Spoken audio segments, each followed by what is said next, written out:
السلام علیکم۔ امید ہے آپ خیریت سے ہوں گے۔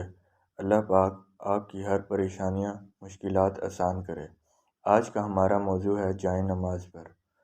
گھروں میں آپ نے اکثر دیکھا ہوگا کہ نماز پڑھنے کے بعد جائے نماز کا ایک کونا کیوں موڑا جاتا ہے۔ اس کے پیچھے حقیقت کیا ہے، آئیے جانتے ہیں۔ اکثر گھروں میں دیکھا گیا ہے کہ خواتین، مرد حضرات نماز پڑھنے کے بعد جائے نماز کا ایک کونا موڑ دیتے ہیں، اور جب ان سے پوچھا جائے کہ ایسا کیوں کرتے ہیں تو بڑا غیر معقول سا جواب ہوتا ہے کہ کہیں شیطان نماز نہ پڑھ لے۔ تو بڑا معصومانہ سوال ہے کہ اگر شیطان نے نماز اب پڑھنی تھی تو تب سجدے سے انکار کیوں کیا؟ ایک سجدے کی وجہ سے تو وہ روندے درگاہ ہوا تھا۔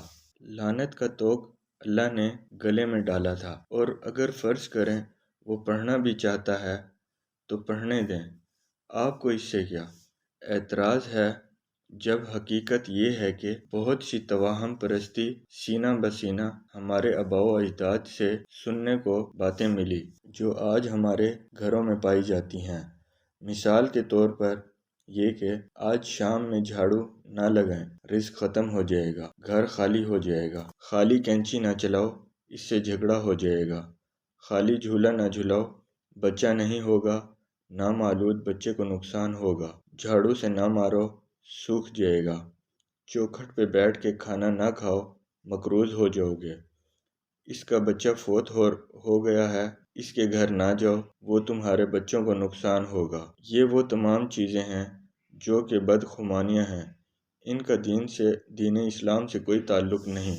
سورہ ہجر میں اللہ تعالیٰ ارشاد فرماتا ہے کہ اے ایمان والو، زیادہ بدگمانیوں سے بچا کرو۔ اکثر ایسی بدگمانیاں ہیں جو کہ گناہ ہیں، اس لیے یہ جو تمام توہم پرستی ہے ان سے نکلیں، ان کا دین اسلام سے کوئی تعلق نہیں ہے۔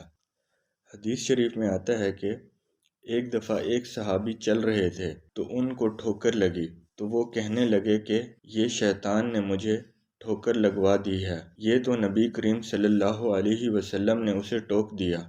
آپ صلی اللہ علیہ وسلم نے فرمایا کہ یہ تم نے شیطان کو زیادہ طاقتور نہیں کر دیا؟ اس سے بہتر تھا کہ تم اللہ کا نام لیتے، یا تم گھر سے نکلتے ہوئے بسم اللہ پڑھتے، پھر ٹھوکر لگنے سے اللہ کا نام نکلتا۔